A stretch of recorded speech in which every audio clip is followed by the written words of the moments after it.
So, hello everybody, and good morning or afternoon or wherever you are, and welcome to this webinar that is a side event to the UN Ocean Conference, which is ongoing in Lisbon this week.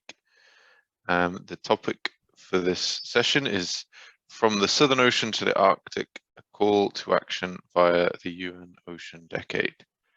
And before I hand over to our speakers, just some general housekeeping. We are in this webinar, we're in a webinar setting in Zoom, so you are all automatically muted. If you have any questions for any of the speakers, you can either type them into the Q&A box. You should find that at the bottom of your screen. Or you can alternatively raise your hand if you would prefer to ask your question via audio, and we can unmute you to do that. We have several presentations and a panel session. If you save all your questions until after all of the presentations, and we can take them as part of the panel discussion altogether. There is also the chat box is open, so if anybody has any issues, you can send us a message there, or if you want to share any additional information or anything else like that. I think that's more or less it, so I will hand over to Anton van der Putte, who will open the webinar. Anton, please. Thank you, Joseph. Hello, I'm very pleased to be able to welcome you all to this virtual side event of the UN Oceans Conferences. My name is Anton van der Putte.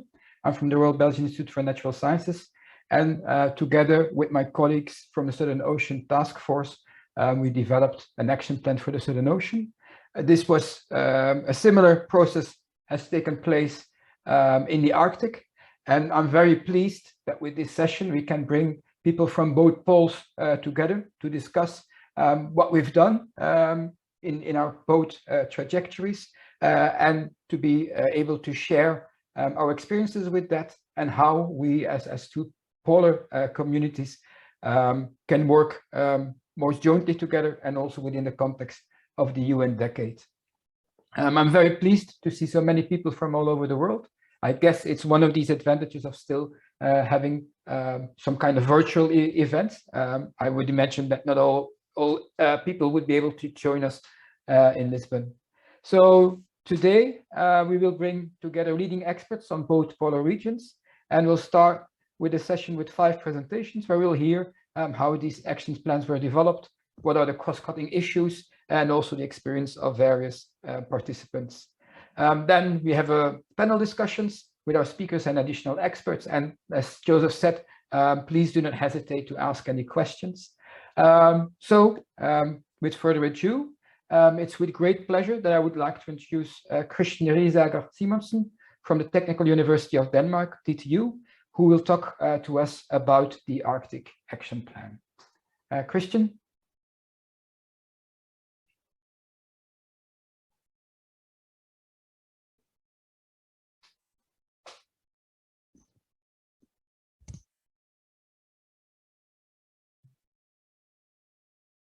So, good afternoon in Lisbon and online participants. My name is Christian Riesager Simonsen, and I'm the coordinator at the Danish Center for Marine Research, where we had the pleasure of supporting and coordinating the development of the Ocean Decade Arctic Action Plan, which I'm so fortunate to be able to present for you today. So briefly, I'm going to talk about why we saw a need for such a regional Arctic Action Plan, how it was developed, and what some of the key features of the plan are. So first of all, the big why. Now, as we're all aware, the Arctic is experiencing rapid change, and it's impacting both global and local communities.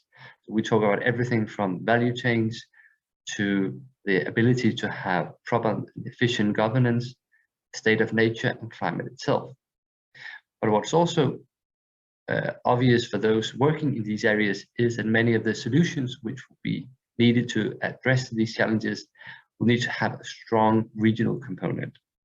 So the Ocean Decade itself obviously presents a major opportunity for putting a global spotlight of the needs of the Arctic regions and accelerate, hopefully, some of the collaboration which will be necessary to achieve them. So to pinpoint it more directly, we saw a need to derive at a shared perspective on how you could translate and interpret the global implementation plan of the Ocean Decade into an Arctic context where it becomes relevant for rights holders and stakeholders of this region. And then, of course, to ensure that we could provide a community-driven process and have an output which is a consolidated list of high-level challenges for the entire region that could help align some of the efforts and draft the partnerships, which will be necessary to achieve the visions of the decade. So who was behind this process? So the Ocean Decade Office was very helpful in helping us organize this international task force, which acted as an international advisory committee and review panel for us at the center, where we acted as the host and they acted as the one providing us with guidance on how to approach this. So in the task force, we had members from different international organizations ranging from AMAP to APEX, the early career researchers. We had Research Council of Norway, PAME, the UNESCO itself, of course, IMO, ICES, and ISC, not to be overlooked, and also, for example, the CLIVAR Marine Program, where they work on including indigenous priorities into research programs. And on behalf of the Danish Center of Marine Research, it was me and my good colleague, Professor Colin Stetman, who was then tasked to try to support this process as much as possible. So relatively quickly, we came to the conclusion that this entire process needed to answer two general questions. The first one being, what are the barriers that hinder progress towards these societal outcomes of the Ocean Decade in the Arctic regions? So these societal outcomes are, you could say, the objectives of the Ocean Decade itself, essentially. And the next question, obviously, is then now, what are the solutions that is necessary to address these barriers, which in, you could say, in the Ocean Decade terminology is trying to be raised as particular transformative ocean science solutions. So the process itself was organized in the way which is drafted here in the figure.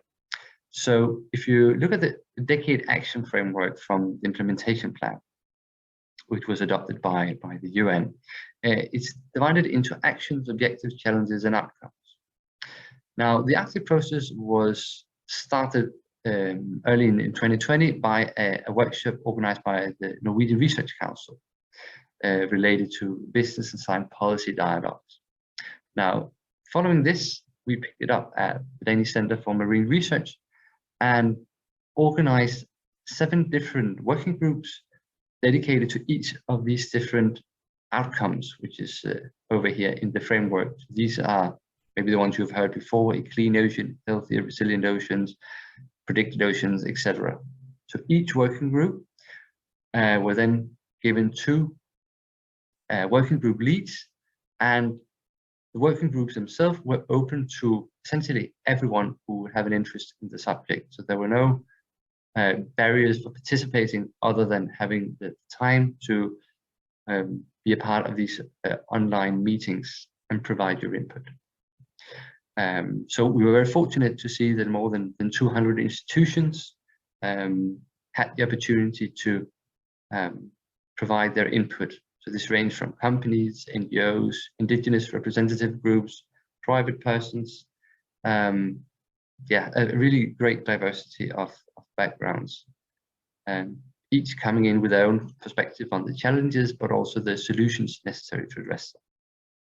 Following this, we tried to synthesize all the different inputs from the different working groups and come up with a draft plan, which we then presented for an online consultation, which lasted for a few months, where we also got a lot of very fruitful input before we could draft the final version of the plan. Now, I should mention that this plan is supposed to be a living document. So the document which is available now, I would expect would be revised in the coming years. So just to put things on a timeline, we started out in January 2020 with the Tromsø meeting. Then, of course, we were also challenged by the COVID situation, after which we decided to go fully online, backed by the task force, following which we, over the next half year, went through all the different working group consultations before we could publish the present version in June last year. Yes, so I'll try to give a brief summary of the input we got from these 7 working groups, which obviously had quite a few cross-cutting barriers. Now, among these barriers was particularly these 5 points, which was a disconnected Arctic. This is in terms of communication, so being able to actually discuss matters, but also just the flow of data and communication in the way we have here now. So access to internet can be a barrier for addressing some challenges, for example. Now, insufficient means to ensure safety and health, which also relates to actually the lack in some areas of scientific understanding and ability to respond to hazards and pollutions. Also inadequate knowledge of the value and distribution of resources. So basic lack of mapping valuation, which can then be used for science policy support. This obviously then spills into point number 4, which is the inadequate management of these resources and the adaptive approaches which is necessary in an environment which is really changing rapidly. This obviously also relates to the lack of environmental observation, tracking of trends to understand what do we need to consider within the next decade. Finally, we have the inadequate support to the regions in terms of both financial, human, and institutional capacity to overcome some of these challenges. Now, moving on to the solution side, each of the different solutions from the working groups, we try to organize it based on their character, which we try to see as either, you could say, core research challenges. So what are the areas which should be advanced to enable the production of such transformative ocean science solutions? But also in relation to organizational challenges. So how do you provide sufficient coordination, funding, infrastructure, data management, but also public support for the activities which will be relevant in the regions? Now, and the final area here we try to describe as uptake challenges. So what are the challenges for actually enhancing and accelerating the society's ability to take up these new solutions and make use of them, so we actually get some on-the-ground impact? So in brief, we try to make a structure of the action plan itself, where we go into details about the different barriers, what is the character of these barriers, before we then move into the actual action plan, where we try to synthesize what different kinds of actions would likely be needed and the relevant community which should help solve them.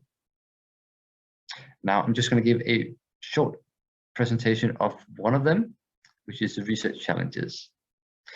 So here, the research challenges related to transformative ocean science solutions was distilled into 4 different areas. The first of them being the ability to provide the Arctic regions with a detailed and hopefully open access inventory of data and information related to the marine conditions in general. So both spanning bathymetry, oceanographic conditions, but also the presence of geo and biodiversity, as well as the risk of disaster and pollutions, and where different ecosystem services are provided and their value. So you could say the basic information is needed for the management as well. Now, point number 2 here also related to the core Arctic climate and ecosystem dynamics. So you could say, what are the processes going on in the system and yeah, what is the future? Point number 3 relates to overcoming the challenges related to actually providing what we see as the need for a near real-time observation to provide not only the present state of the region in different areas, but also obviously what is the present trends, both on a short term, but also on a longer term. And this also relates obviously to the demand for different information services tailored for both the needs of indigenous peoples, different communities, science, environmental management, not to mention the industry. Finally, of course, the ability to predict and forecast also in long term the dynamics of the Arctic system. Yes, was the final point here. Now, I'm running out of time here, so I just want to say thank you for your attention, and you can read all about the action plan on the website I have put here in this final slide. And finally, I need obviously to say thank you to all the different working group chairs and all the hundreds of participants who dedicated their time to draft this action plan. So thank you so much for your time, and I hope there'll be some time for questions later.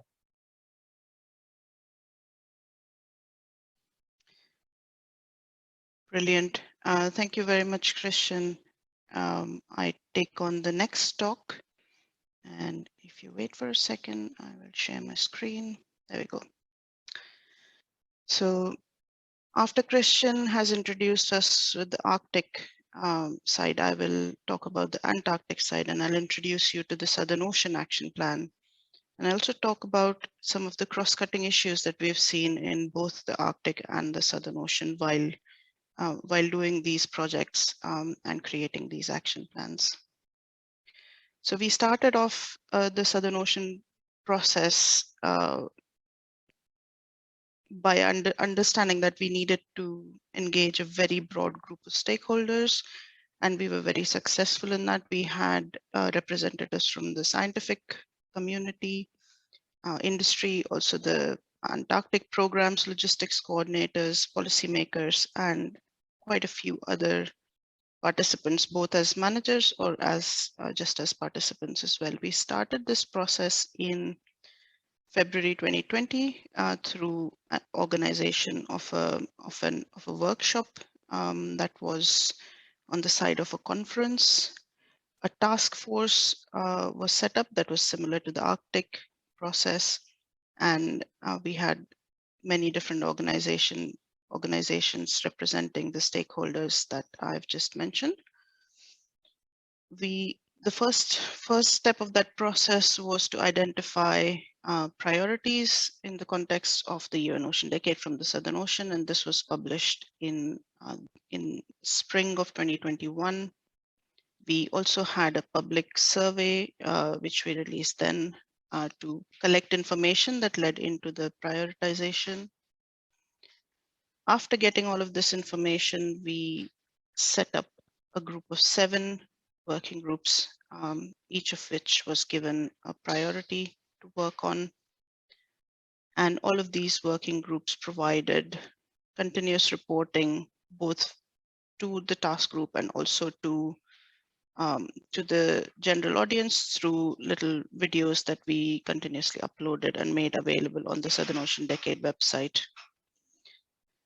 All of this culminated in September of last year with a large conference, which brought together all of the stakeholders from the Southern Ocean Decade process, and also the Polar Data Forum Week, which we hoped bringing these two together might help with the data needs in the polar regions to be highlighted. This then finally brought out the Southern Ocean Action Plan, which was late last year. I now give you a little bit of a flavor of what is included within the action plan. The first working group identified the need to evaluate the current extent of pollution that exists in the Southern Ocean, and also improve the understanding of this pollution and its future effects. They identified that we need to prevent, mitigate, and recover, how to recover from the environmental damages, and identify the need for developing further strategies for a transition to greener practices in general. Working Group 2 was on how to achieve a healthy and resilient Southern Ocean, where the working group identified the need to improve our understanding of the key drivers of change and their impact on both the species and the ecosystems in the Southern Ocean. They identified the need for ensuring that ice was included in its role in the ecological processes, and also to understand the biogeochemical processes and cycling that existed within the Southern Ocean. And in general, they highlighted the need to understand and also ensure that everyone understood the Southern Ocean's role within the Earth climate system. The working group on how to achieve a productive Southern Ocean underlined the need for improving our assessment of the current status of the ecosystem and to ensure the sustainable management of the Southern Ocean living resources.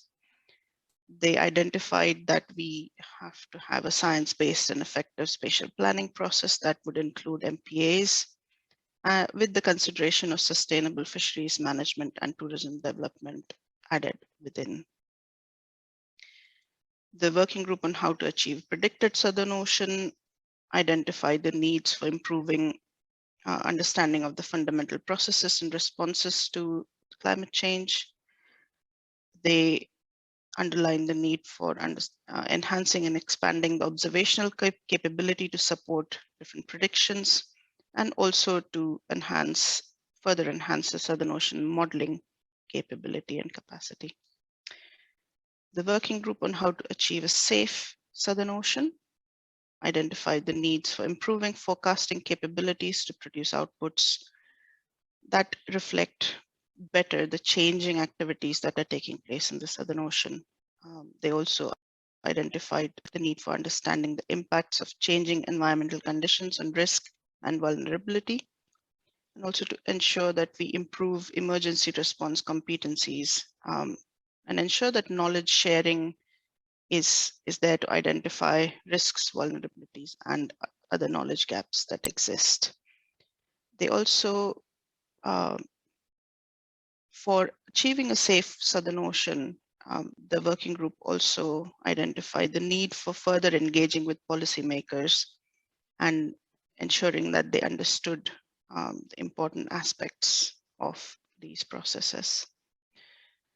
The working group on how to achieve a transparent and accessible Southern Ocean dealt with underlining the need to improve access to the Southern Ocean infrastructures, including computing infrastructures, to build the Southern Ocean digital ecosystem for data and information access, also to ensure that this is included in the global decade digital ecosystems as well.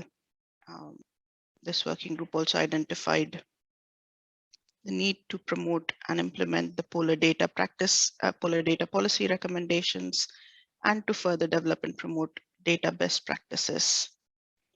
They importantly identified the need for promoting data literacy amongst all the different stakeholders, particularly amongst researchers, so they know what to do with the data when they collect it. The working group on how to achieve an inspiring and engaging Southern Ocean recognized the values of the Southern Ocean and wanted to underline the importance of getting all of the different stakeholders to recognize these as well, to identify ways in which the Southern Ocean is valued and engaged with, to further support Southern Ocean education and education on oceans in general, to foster further cultural connections with Antarctica and the Southern Ocean, to build an inclusive Antarctic region that ensures that we are co-producing new knowledge about the Southern Ocean with all of the stakeholders that are based within or around the Southern Ocean. While the making of this action plan, we recognized that there were quite a few different issues that were quite heavily cross-cutting. I'll first talk to you about the Southern Ocean cross-cutting issues a little bit, and then identify the issues that were cross-cutting through both the Arctic and the Southern Ocean action plans. We found that there were 5 ideas that came up time and again in most of the working groups. The first one was funding and the need for sustained and long-term investment in research and understanding of the processes that happen within the Southern Ocean. The constraints linked to the particular environment of the Southern Ocean, because to operate in and observe inaccessible areas year-round and transport and analysis of samples, and all of these processes takes a lot of funding and sustained funding at that. They also recognize that there's a huge diversity of funding initiatives that are present at national levels, that are present at regional levels, international levels. So ensuring that there is understanding of all of these different processes in all the stakeholders present would be extremely important. Where we have the Arctic and the Southern Ocean, and the Southern Ocean in particular, are areas where there is some blurring of national and regional borders. Particularly in the Southern Ocean, we have an international collective that operates within it. Not only does this apply to borders, but also to different disciplines. We have quite a lot of cross-disciplinary work ongoing within the Southern Ocean, and this really needs to be underlined, and the importance of it needs to be put forward. The co-designing of global research priorities in the polar regions has also come up time and again within the different working groups. We identifying and connecting stakeholders came up as an extremely important issue in the Southern Ocean, and this would help us to improve the dialogue at the science policy interface, to ensure that all of the societal needs are reflected and addressed through research, and also importantly to bring in industry and linking the industry with the different research infrastructure and logistics operators that are already operating within the Southern Ocean. Within the data observations and modeling aspects, the cross-cutting issues of ensuring that there is both spatial and temporal coverage of the research was underlined, and this kind of links back to the funding issues a little bit. Not only to improve the spatial and temporal coverage, but also to ensure that the data and information that we already have are fully utilized. That was underlined. Long-term sustainability of the different observatories that are already present in the Southern Ocean, and including data stewardship of these, of the results that come out of these was identified. Improving the modeling aspects of plenty of studies, and improving the Southern Ocean perspective, ensuring that the polar regions are well represented within the modeling perspectives was also underlined. And finally, we had the aspect of capacity building, inclusion, and diversity.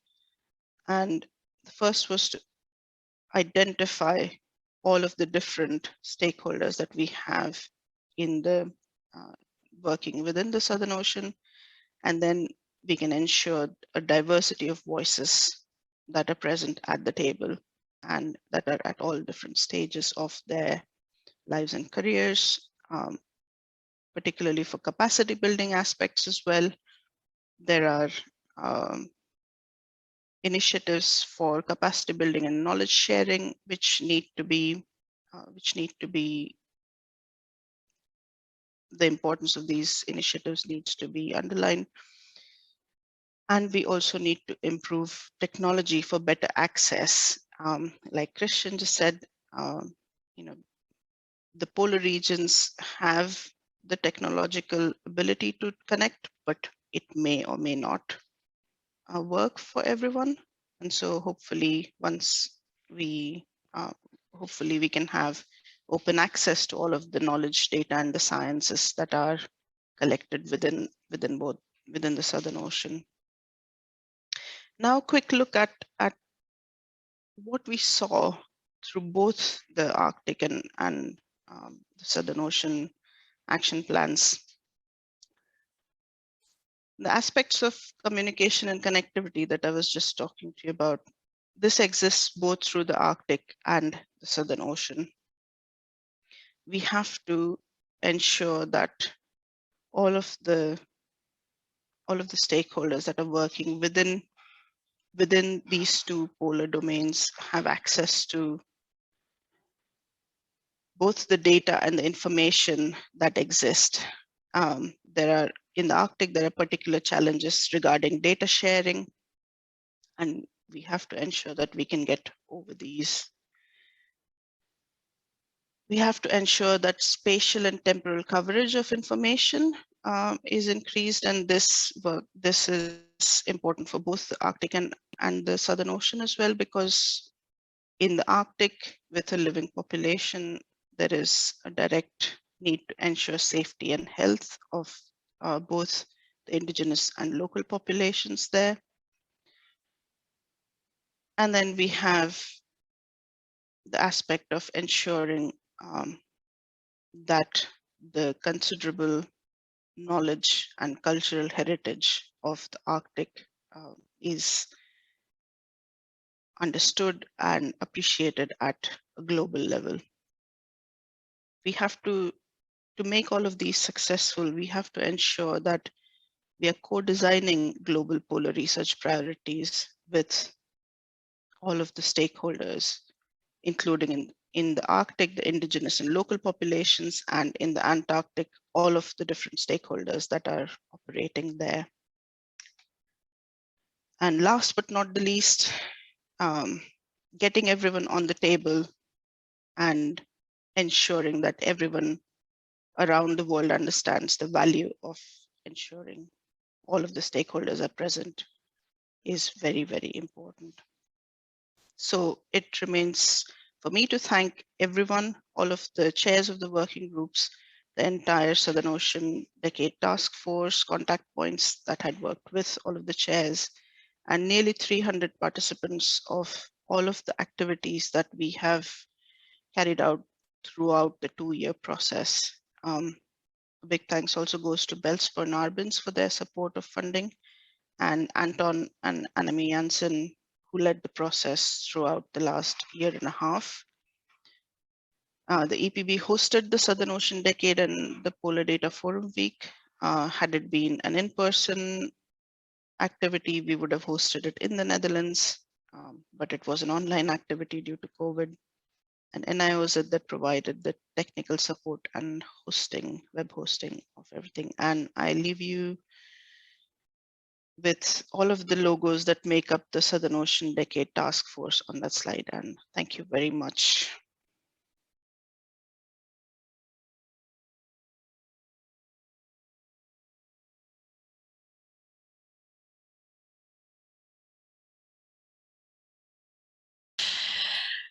Thank you very much, Monica. So I'm Nadine Johnston from the British Antarctic Survey, and I'll share my screen with you here.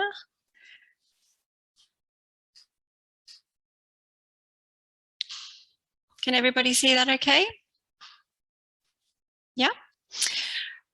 So this afternoon, I want to share with you the kind of international collaborative research, that's Southern Ocean ecosystem research, that we anticipate under the UN decade from the perspective of ICED, which is the Integrating Climate and Ecosystem Dynamics in the Southern Ocean Programme. So ICED is a regional programme of the Scientific Committee on Oceanic Research, SCOR, and Future Earth's IMBA project, the Integrated Marine Biosphere Research, and co-sponsored also by SCOR. and our international program office is hosted at the British Antarctic Survey. So ICE builds on the Southern Ocean's long and rich history of research, and in more recent decades, strong international collaborations, programs, and initiatives.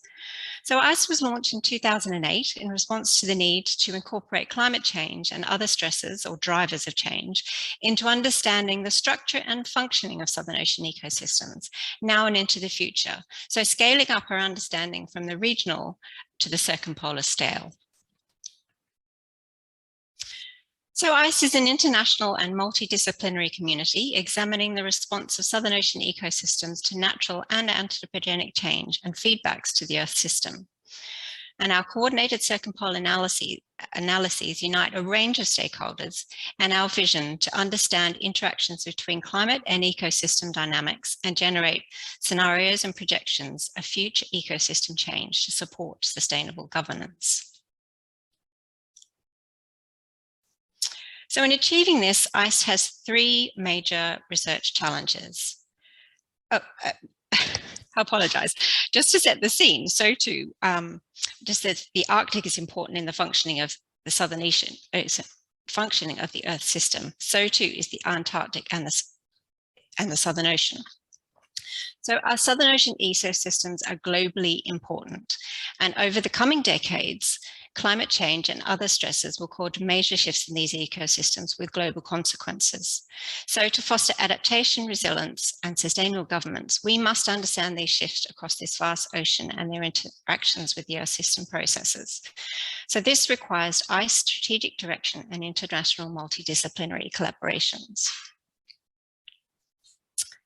So to achieve this, ICE has three primary research challenges at the moment: to understand and quantify the state and variability of Southern Ocean ecosystems, to improve scenarios and projections of future Southern Ocean ecosystems at multiple scales, spatial, temporal, and organizational, and to inform conservation and sustainable management of Southern Ocean ecosystems. So we promote and address these challenges by identifying and undertaking high priority research and delivering workshops, conference sessions, and stakeholder engagement activities. So as I mentioned earlier, the ICE program is one of many collaborative programs and initiatives with a Southern Ocean focus. And we work with these Southern Ocean initiatives to avoid duplication of our effort, but also to achieve our shared goals to ensure the conservation and sustainable management of this ocean. And we also link with a number of international initiatives outside of the Southern Ocean to ensure that our research has global impact and also facilitates policy uptake. So over the next few slides, I want to give you an example of the ways in which ICE has worked with these initiatives to deliver one of our key core activities over the past few years, and that is MESO. So MESO is the first marine ecosystem assessment for the Southern Ocean. And this initiative was led by Andrew Constable and Jess Melbourne Thomas from Australia in collaboration with the MESO Steering Committee. So MESO recognised that Southern Ocean ecosystems are globally important. They are under pressure and they need our protection, not just within the Southern Ocean, but on a global scale. And we also recognise that to make informed decisions around climate change impacts and to act, policymakers need the right information in the right format.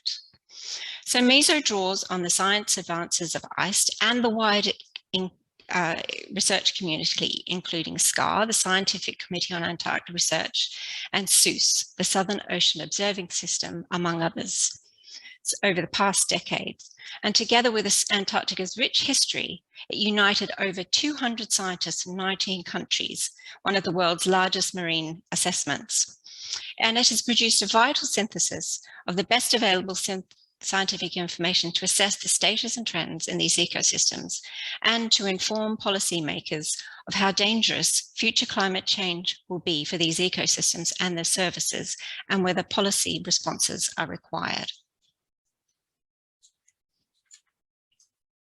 So we've synthesized understanding on the past, the present and future climate and direct human pressures or drivers in the Southern Ocean region, including the first spatial reconstruction of historical fisheries, which removed most of the great whales. So put simply, the Southern Ocean has absorbed much of the extra heat and carbon dioxide associated with climate change, and the ocean has continued to warm and acidify in recent years. Circumpolar winds have strengthened, and we've seen changes in some areas in sea ice thickness and extent, and the retreat of glaciers and ice shelves. And these pressures have already caused changes in the physical and living environment of the Southern Ocean. And in doing so, we also assess the cost to Southern Ocean ecosystems. So we assess the status and trends of past and present changes across the full spectrum of the ecosystem, from the biochemistry to the biology, encompassing the resident and the migrant species, from phytoplankton all the way up to whales and seabirds to the benthos, and food webs across a range of habitats, from the ice shelves, the coastal areas, sea ice, open ocean, down to the sea floor. We synthesize how these species and communities interact with one another and their environment across these meso areas, and the range of functions or processes that they perform. So this really highlights the importance of a few key species and groups such as phytoplankton, Antarctic krill, and benthic communities in structuring these ecosystems and performing key functions, including carbon and nutrient cycling, and the energy transfer to support the vast populations of fisheries, wildlife tourism. And it also underlines their adaptations to a cool and stable environment, tight relationship with sea ice, and their sensitivity to ocean acidification. And we've also highlighted, importantly, their connectivity to the global ocean and to human systems right across the planet. So in this way, the Southern Ocean ecosystem structure and functioning supports global biodiversity and productivity, food security, nutrient cycling and climate regulation, the so-called ecosystem services upon which all humans depend. So the outcomes of MESO had a really strong input into the IPCC process. And in last November, with the support of SCOR and SOOS, we took these findings to COP26 in Glasgow, and we impressed upon policymakers the solutions that lie in the implementation of global mitigation measures to reduce or limit warming alongside more local and conservation and management issues that can take into account the impacts of human-induced change. So going forward underneath the UN Decade of Ocean Science, what are the activities that ICE will be doing? Well, firstly, we'll be focusing science activities to address our 3 research challenges that are in line with the goals of the UN Decade and our action plan. We'll also be mounting a multi-year international fieldwork campaign on Southern Ocean sea ice ecosystems, particularly in the marginal ice zone, which are really important interface not only for the biology, but also for climate and physical processes and biogeochemical processes in the ocean. And we'll also be building on the outputs of our first MESO. So all of these activities will ensure a continued global impact in understanding the impacts of global change on the Earth system and feedback processes and achieving sustainable governance. So as I said, ICE doesn't work in isolation. We have a really good, strong collaborations with a range of research programs and initiatives in the Southern Ocean. So it was a really natural process for our Southern Ocean Task Force to get together, to work together, to produce this Southern Ocean Action Plan. And behind all of these logos and a few others, which I apologize I'm missing from our recent website at the moment, behind all of these logos are actually people who are really enthusiastic, really engaged, and have a breadth of experience to take this action plan forward into the future under the decade. So the Southern Ocean ecosystem, the Southern Ocean community is really well poised to bring the Southern Ocean Action Plan to life. We have a really strong history of research. We've all worked together on really important issues and want to see them taken forward. But we still need wider stakeholder engagement beyond the Southern Ocean, because we all know that what happens in Antarctica impacts the rest of the world, and we need to ensure that everybody is along with us in this venture. So we really welcome your involvement. Thank you. Very well said, Nadine. thank you so much for this overview on the importance for the biosphere, the climate change and the high latitudes. I will start my screen here now.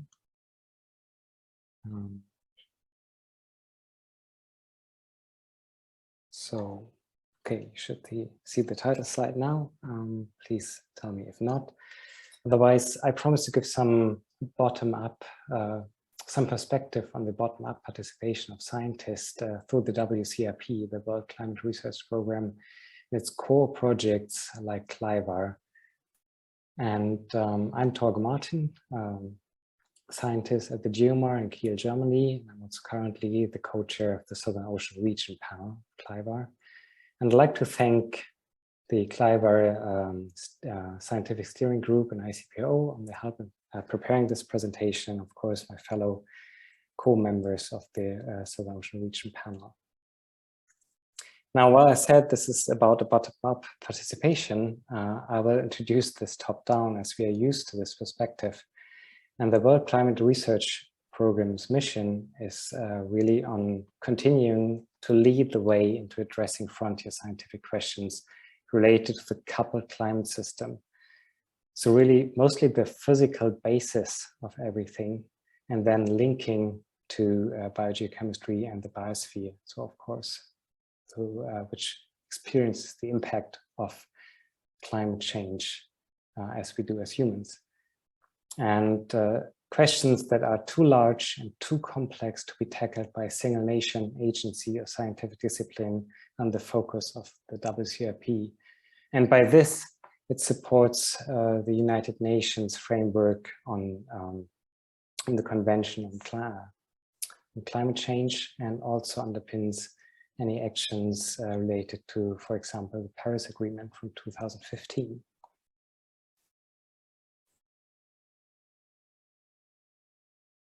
Now, the structure of the WCRP, very rough sketch provided here, is the joint scientific committee that's leading the whole endeavor.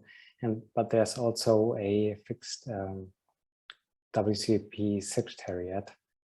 And one of the more recent developments are the lighthouse activities mentioned here on the left-hand side. I'll come back to these, where there's then, of course, also international offices linking the activities.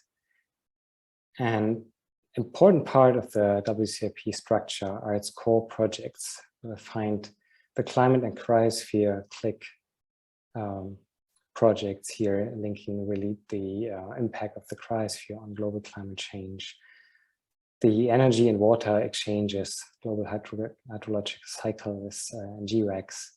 And then we have climate and ocean variability, predictability, and change in CLIVAR. And as you see here, ocean is really already acknowledged as an important component of the climate system. More atmospheric and stratospheric processes are tied in SPARC. And since recently, there's also the system modeling and observations core project and regional information for society, which both, again, you will see a link to the lighthouse activities. And in these fixed-term projects, in these groups, we develop fixed-term projects. We develop conferences and organize workshops for the community. We reference data sets, evaluations, and benchmarking. And the diversity and capacity building is done within these groups together with the Joint Scientific Committee. And we collect the current state of research to give or be able to provide rapid updates, syntheses, and assessments to the UN or the World Meteorological Organization higher up. Important part of this whole network of scientists is the communication and outreach. And I will address in my talk the lighthouse activities and give you some insight on how the CLIVAR core project is organized. Now, CLIVAR's mission in WCRP as being one of the 6 core projects of the World Climate Research Program is to understand the dynamics, interaction, and predictability of the climate system with emphasis on ocean-atmosphere interactions. thinking of the Southern Ocean, also the Arctic Ocean, there are of course interaction with the cryosphere. And that's why the region panels of these high latitude also link to the CLIVAR project. Scientific priorities of CLIVAR are the mechanismic understanding of the climate variability and change of ocean processes that modulate climate variability and change, which open questions remain very much also in the high latitudes, and the climate predictability and challenges over a broad range of space and timescales. And with this, it's a direct contribution to what we know as the IPCC reports on global climate change and model-based projections of climate change for the next decades and centuries. Now, CLIVAR is organized as this, having a scientific steering group at its head, and then a number of core panels, of which some focus on certain aspects, like the Ocean Model Development Panel or the Global Synthesis and Observation Panel. There's also a Monsoon Panel, but then there's a number of region panels. So traditionally, those have been separated by the ocean regions, the Atlantic, Pacific, and Indian Ocean, the Southern Ocean, and the Northern Ocean Region Panel. And from these panels, there come initiatives to the research foci. For example, ongoing is the Eastern Boundary Upper-Link System, or rather a recent development, or its mid-phase, the Tropical Basin Interaction.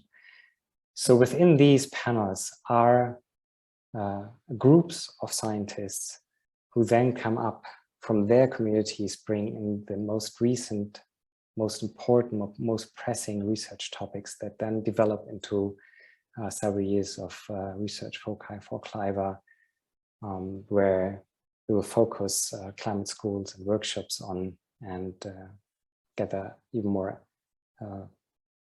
expertise. As I said, I'm currently a member of the Ocean Region Panel, so I'll focus on this one, but we have tight collaborations with the Northern Ocean Region Panel as well. For example, a freshwater workshop coming up, but also for preparation in the action plans for the UN decade. Now, this is a list of current activities the CLIVAR is contributing to the UN decade. There's a contribution to DITTO, to the digital twin of the ocean, and specifically assisting in the preparation of the first International Digital Twins of the Ocean Summit, but also registered as a partner for the digital program. Ocean Observing Co-Design Program is an important contribution, attending Ocean Observing Co-Design Program meetings, to link the CLIVAR Goose workshops, to support the co-design for testbed in the Indian Ocean. But CLIVAR also supports the CLIVAR contribution to the Southern Ocean UN decade with its office, collaboration in the SUNOPS project under the UN Ocean Decade, and to seek the UN Ocean Decade endorsement for the CLIVAR Goose workshop. So you see there's a lot of administrative support, there's network building. We can push certain topics using our network at workshops, or even organize dedicated workshops for open questions in the Ocean Decades action plans. Now, specifically, the Southern Ocean Region Panel's mission is to serve as a forum for the discussion and communication of scientific advances in the understanding of climate variability and change in the Southern Ocean. So we really focus on Southern Ocean questions, interaction with the Antarctic ice sheet, and it's our role to advise CLIVAR, CLIC, but also the Scientific Committee on Antarctic Research, SCOR, on progress, achievements, and new opportunities in internationally coordinated Southern Ocean research. So it comes down to these region panels where we collectively meet as scientists on a monthly basis, have an exchange, and report back on new developments, but also have exchange across certain groups and committees and initiatives for the Southern Ocean or for the Arctic and North. Now, why I mentioned the bottom-up approach is that actually in these region panels, at least for some of them, like SORP, there's each year an open call for new members. So you can self-nominate for these panels. You can also be nominated by a senior fellow researcher. You can hand in online your application, will be reviewed by the current panel members and again by the CLIVAR steering group. And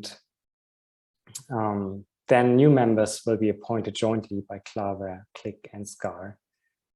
And this is to maintain connections internationally, across continents, across nations, among the international science groups, committees, programs, and actions that there are, and to build a network and enhance communication within the scientific community. An important part of this, while this is all self-organized by the scientists somehow, is the diversity in the panels. And just show you here a snippet of how we, when we propose new members, that we will carefully look at the geographic distribution for the new members of the panel, looking for gender equality and gender diversity, considering senior and more young researchers on the panel. So really considering that the whole community is somewhat represented in this group of less than 20 people actually. But we really feel it's important to include members from all continents because global change is a global challenge and it can also only be solved or met by global solutions. And we need to involve the next generation of early career scientists and work across disciplines. In mentioning this while being in CLIVAR and thinking mostly of the physical part of the climate system, cross disciplines means already between ocean and atmosphere, present day, including paleo researchers to learn for the future, involve observationalists as well as modelers, and of course consider for Antarctica the interaction with the ice sheets. Now, I also mentioned the new lighthouse activities by the WCRP. And these are the major new scientific approaches, technologies, and institutional frameworks required to meet society's need for robust and actionable climate information. And as you see here, there are 5 of them, the safe landing climates, really to understand what is need in which component or region of the climate system so that we actually have a habitable planet in the future. Boiling down to my climate risk assessment locally for the people who live along shores or in cities near the coast.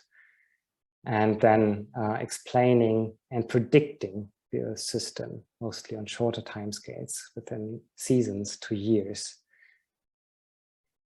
And then also the digital Earth, where we collect all the observational data and model approaches to build a holistic picture of the Earth and climate change. And then the WCRP Academy, where we aim for the education of the next generation of scientists. Now the Southern Ocean, because it's so remote from the most habitated parts of the planet, is often underappreciated. It's undersampled still. It's bias prone in models, so lots of tasks for us as a scientific community. But it's a key region for global heat and carbon uptake and sea level rise. So the Southern Ocean provides really a great favor to humanity by taking up more than 40% of the anthropogenic CO2, while being only 20% of the global ocean surface, and even takes up more than 70% of the heat that is stored in the ocean, in the deeper ocean as well. So we should care more about the Southern Ocean, and that's why we're here. And that's why the scientific community that is usually focusing on things like these, just give examples, like providing papers on ice-ocean interaction, do joint modeling exercises on freshwater releases, support the underdeveloped Antarctic programs. Those are that rather emerging, not having yet long traditions in measuring the Southern Ocean and Antarctica. Think of defining key quantities for the digital Earth, what is important to describe the Southern Ocean. So very science focused. And my impression with the Southern Ocean Action Plan activity was that while as scientists, most of us felt like linking to the safe landing climates, think of long time scales between ice and ocean, maybe predicting Southern Ocean as a safe ocean, shorter time scales, interaction with the atmosphere, that what we need is actually to push the remote high latitude polar regions into the awareness of the public, how important this is, that we trigger probably very long lasting ice melt in Antarctica and Greenland that will push sea level rise. And that is a question of a safe ocean, not only locally for shipping, but really in the long term, how much sea level rise we can cope with as humans, and that we trigger that right now.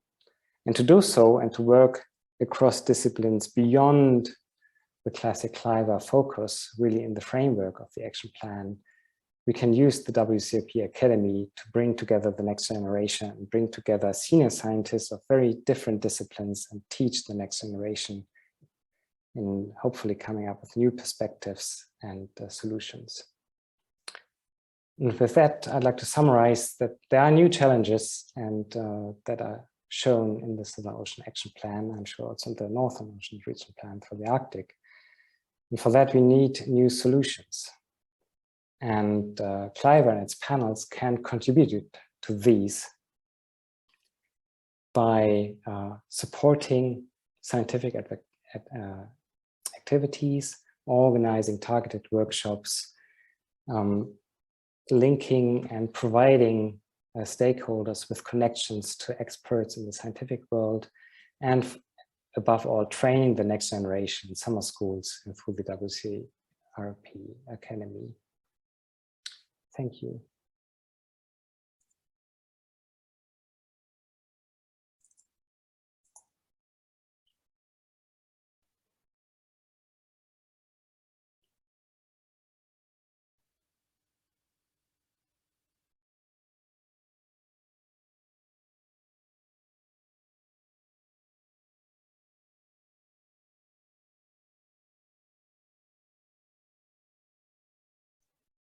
Hi, everyone. Good afternoon, good morning, good evening, wherever you are in the world. I'm Nikki Bransom. I am joining you from just outside of Washington, D.C. today, and I'm going to be speaking from the NGO perspective about the implementation of the UN Decade for Ocean Science. So, as we've heard from Ranuka, we have a great action plan that was released a few months ago, and what I really want to speak about is what happens next. How do we implement that for the rest of the decade? And also thanks to Ranuka for including the NGO perspective in this presentation. So I am here today wearing the hat of both my employer Pew as well as the Antarctic and Southern Ocean Coalition. So I want to talk to you first about what is ASOC, what is our role in the Antarctic Treaty. So ASOC is formally recognized as the unified voice for the global NGO community in the Southern Ocean, advocating for strong environmental protection in the Antarctic and the Southern Ocean. We represent many organizations and individuals, and ASOC has observer status at the Antarctic Treaty, as well as the annual meetings of the CAMLR, the Commission for the Conservation of Antarctic Marine Living Resources. Many of the individuals that attend these meetings are advanced degree holding scientists, and they often serve as technical advisors under national delegations as well. So I just want to share briefly that a lot of the examples I'm going to talk about are going to be CAMLR related because that's the institution that I'm most familiar with, but they're broadly applicable across a lot of different forums and across both poles. So what is the role of ASOC in Antarctic science? Well, myself representing Pew, as well as other ASOC members, in particular WWF, were members and still are members of the Southern Ocean Task Force that put together this action plan. Pew and ASOC members also participate in funding key bits of Antarctic research, And we've also done some convening of scientists and other stakeholders in workshops to answer key questions, scientific questions of importance to management. And we also play a pretty big role in scientific communication. We develop a lot of different communication products to help policymakers understand the science better. So one thing that we think is important in terms of implementing the Southern Ocean Decade is increasing global awareness about the importance of the Southern Ocean, because not until we do this will there be an increase in the political awareness that's needed to get more resources into implementation of the science that we need for the Southern Ocean. So just to reiterate that the Southern Ocean plays a disproportionate role in regulating the Earth system, global climate. It plays a critical role in global ocean circulation and productivity. It's an exhaustible buffer against climate change, both as a carbon and heat sink. It affects sea level rise throughout the globe. And it's also important to remember that goals for the Southern Ocean space have a lot of synergies with other international organizations. So for example, global efforts to protect 30% of the ocean by 2030 would be impossible without realizing protections for the Southern Ocean. So the Southern Ocean also has growing data needs. As we know, both poles are actually some of the fastest changing environments on Earth, experiencing some of the greatest threats and impacts on Earth. And in the Southern Ocean in particular, management systems are developing that are reliant on a lot more science. So take, for example, the krill fishery. CLIVAR is currently undergoing the development of a new management system, basically called a feedback management system, where it relies on lots and lots of data and science to understand how the ecosystem is reacting to fishing, and this will basically lead to changes in management on an incremental basis based on how the system is doing.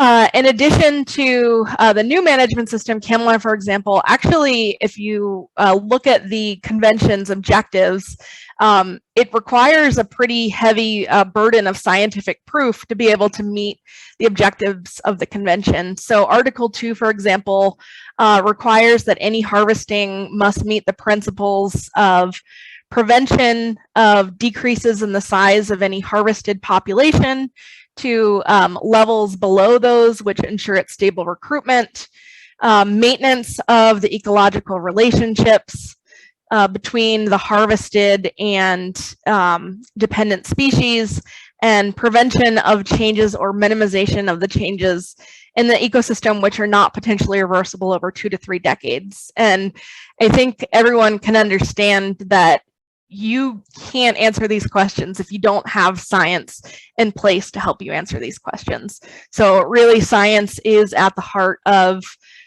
what CLIVAR does, and the science is needed in order to show that fishing isn't having a negative impact on the system. Having said that, it's also very important to note that while we've created this action plan, and while CLIVAR does call for all of this science, that doesn't mean that management's decisions and protection in particular can't be made without having this, broad wish list of science. And in fact, use of the precautionary approach is required through the CLIVAR Convention, and recommended, for both poles where we don't have all the science that we desire. So, when it comes to pulling together a big action plan full of science that we would like to see, we need to think about addressing the funding gaps to get to a place where that science can be funded.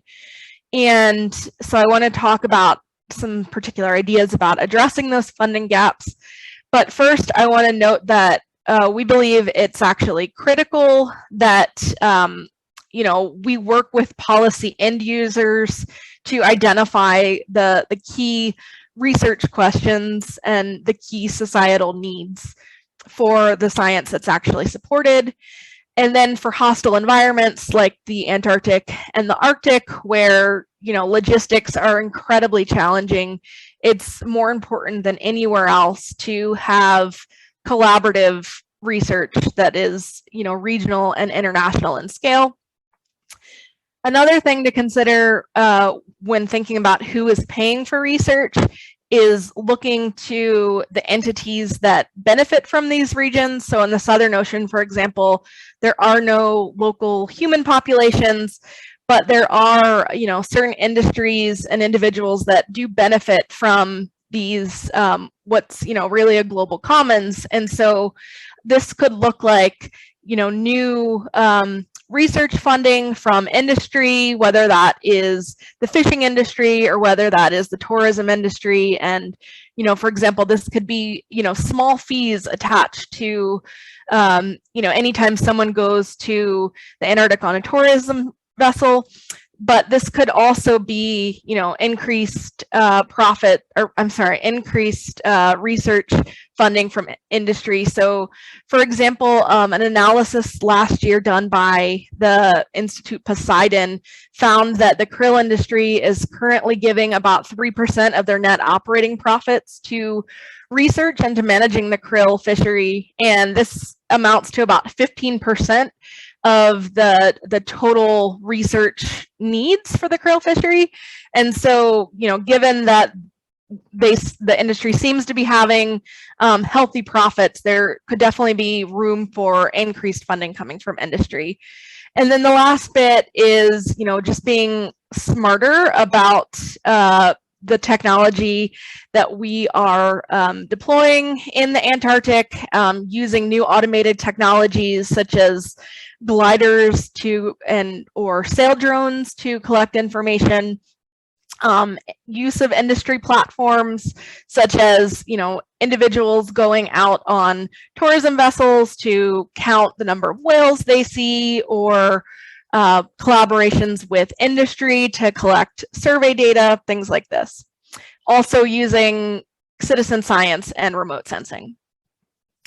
So the research that the NGOs would prioritize is laid out in the action plan. I encourage you all, if you haven't seen it, to check it out on the Southern Ocean Decade website. However, a few bits of research that we think are the most important are looking at what are the impacts of environmental change on the ecosystem, which of course requires long-term monitoring, looking at human impacts on the system from fishing, tourism, and pollution, and other impacts, looking at what are the ecosystem services of these polar regions, and how can we convey, how can we understand what these benefits are to the global citizens before we degrade those benefits. The science that are needed to understand decision support tools. So things like, what are the critical habitat areas that we might want to protect under a marine protected area, or what is the science that we need to go into a stock assessment model for fishing, and also monitoring to determine the impact of the management actions that are being taken, such as management actions like marine protected areas or the fishing moratorium in the Arctic. I also wanted to briefly comment on the issues of capacity, inclusion, and diversity. One recommendation would be for the Southern Ocean Decade to increase the inclusion of early career researchers throughout all actions and activities of the decade. So if you think about it, 8 years from now, if we've included these early career researchers, we hit 2030, you're going to have the leaders of the future all ready to go. They've already been totally ingrained in this process. Another key thing is that for the training of early career researchers, ensuring that scientific communication and integrating these individuals with stakeholders and policymakers is really key. One thing that took me by surprise was the first time I attended a CLIVAR Scientific Committee meeting, and I noticed the number of female representatives representing their countries in the CLIVAR Scientific Committee. So I just did a survey yesterday online to see what the proportions are these days, and currently of the 26 Scientific Committee representatives from the different countries and the European Union, only 3 of those are female, which is 11%. And in 2022, this is just absurd, and we need to be thinking about why this is the case. And similar to gender diversity, we need to always be thinking about racial and ethnic diversity, ensuring representation, and in all of these spaces, at every table, looking around the table, seeing who's here, see who's missing, and figuring out why they're missing and what we can do to get the right voices to be part of the process. Another issue that's particularly important for the NGOs is the transparency of science and management. So one thing is that academic experts used to be invited to CLIVAR Scientific Committee and working group meetings, and this seems to no longer be the case. And besides for this, CLIVAR's, if any individual wants to do an analysis, to look at the data that CLIVAR holds, or to read the papers that go to the CLIVAR Scientific Committee working groups, these are actually not open to the public. So, it's a challenge to become involved in the scientific process and to do the analysis that are needed if one or individuals can't even be part of the process. CLIVAR actually requires consensus of all its members to release data like this or the papers. And observers who, again, I mentioned, many come with very technical backgrounds and are key to these technical processes, are excluded from the CLIVAR Scientific Working Group meetings. And this year, for the first time, there's actually a proposal to limit observers, which represent global civil society, at the CLIVAR Scientific Committee and Commission meetings to 1 or 2 individuals only allowed in the room. Some final thoughts. Basically, the action plan is a really great start. We've laid out the science that we want. We've identified the questions and the problems, and now we have a decade, or the remainder of the decade, to address these. And one recommendation or thing to consider would be to extend a position of a active coordinator role. So as those who were closely involved with the development of the Southern Ocean Action Plan saw, Anime was truly amazing in keeping us all on track and getting us to a place where we had an action plan, and her position was supported by the Belgian government. So if another Southern Ocean state wants to step up, that would be a very welcome contribution to have a new support for that role. And another thing to think about is the Southern Ocean has always provided this place for peace and internationally collaborative science, and especially where things stand in the world today with deteriorating international relations, international collaboration in the Southern Ocean is really key. And then finally, it's really great for us to, support all of this science, but it's another thing that the policymakers actually listen to the recommendations of the scientists. And that is, I think, a food for thought for us to think about how we can encourage an increase in that within the policy frameworks. So in summary, ASOC are critical science stakeholders in the Southern Ocean system. We need to help increase global awareness of the polar oceans. The scientific needs of the Southern Ocean are growing. Transparency and inclusion of scientists in the management process is an ongoing challenge. Inclusion and diversity considerations are key. Industry is a key partner for addressing scientific gaps, and the precautionary approach to management must be applied when the science is insufficient. Thank you.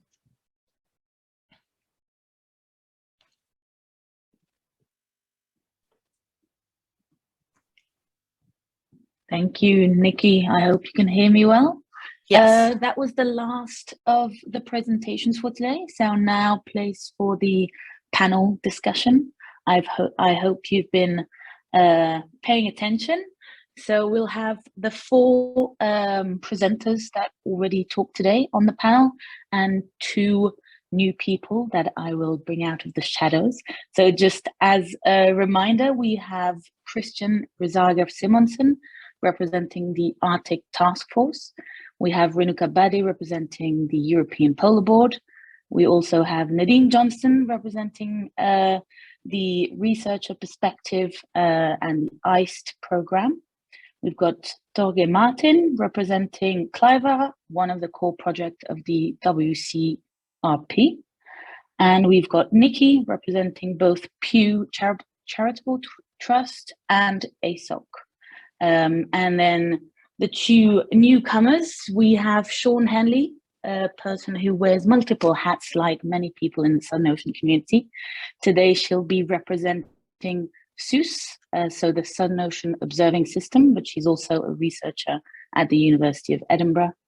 And then secondly, last but not least, we have José Xavier, a researcher at the University of Coimbra, who was very much involved in Working Group 2, and he will also offer us a research perspective on the whole, on today's panel discussion. So the aim of this discussion is to talk about how we go from the action plans, both from the Arctic and the Antarctic, to concrete actions.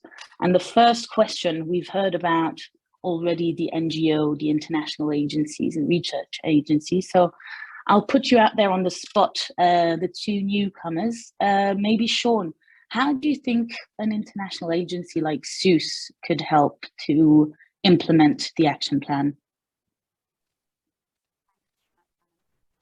We can't hear you, Sean. Is that better? Perfect. Okay, great. Yes, thanks, Anami, for the introduction and for the question. I think the most important thing to consider is that when we came together 2 years ago to start preparing the action plan, we weren't starting from zero. There were already lots of organizations in the Southern Ocean space which were doing great work to coordinate research across disciplines, across geographic boundaries, across lots of other different aspects. So we come from a community that traditionally works very well together. So I think the most important thing we need to do over the UN decade to go from the action plan to action is to build on our existing strengths and keep working together really effectively. And in particular reference to SOOS, but this is also true of lots of other organizations, our key strength is our networking and our connectivity, both amongst research groups and individual researchers, but also with the other organizations coordinating activity around the Southern Ocean. So really we need to use those connections and links to make the best opportunity that we can out of what we've currently got available to us. There is not an endless pot of money and people do not have endless time, but by working together efficiently, we can make the most effective use of those resources, both in terms of people power and infrastructure and equipment, as well as expertise. And what we can also do is work together to leverage opportunities for funding that wouldn't be there if we each worked individually. So we can really bridge gaps across different types of funding providers, different types of activities, from the national public funding, the more traditional science funding, through to philanthropy, to private sector investment and other sources of funding. So if we really kind of pull together and have a unified voice for the Southern Ocean and for the Arctic Ocean, then we are much more powerful than the sum of the parts. And I think what we can also do is really support capacity building. So Southern Ocean research in particular has traditionally been dominated by a small number of nations. there's no reason for that to continue to be the case. So by sharing resources, building capacity where it needs building, sharing expertise, and opening up all data sources. This is something that the community has called for, but we maybe haven't put our money where our mouths are. And so there is still some work to do on opening up all data for the public good and for the whole community to access. And I think on a more pragmatic level, what organizations like SOOS and ICE and SCOR can do is to have targeted actions and initiatives around the challenges that were defined in the action plan to really bring people together, put the wind in people's sails, give people momentum, and really provide the forward push to make these things happen. And in that way, these organizations can kind of provide a framework for activities of lots of different working groups to engage with the parts of the action plan that play to their particular strengths, so that you've got the best people for the job at the right time and in the right place to really push these things forward. I couldn't have said it better. I see SOOS can work. Shall I join in? Yes, I was going to ask you. I was going to hand it over to you. I can see SOOS can work really good at the capital themes level. Good morning, good afternoon, good evening, everyone. Okay. Go on, Jose. To complement what Sean just mentioned, I would try to put myself as a scientist. So from bottom up, what I would need if I just had in my hands this action plan, especially if I'm just starting and I get all this information.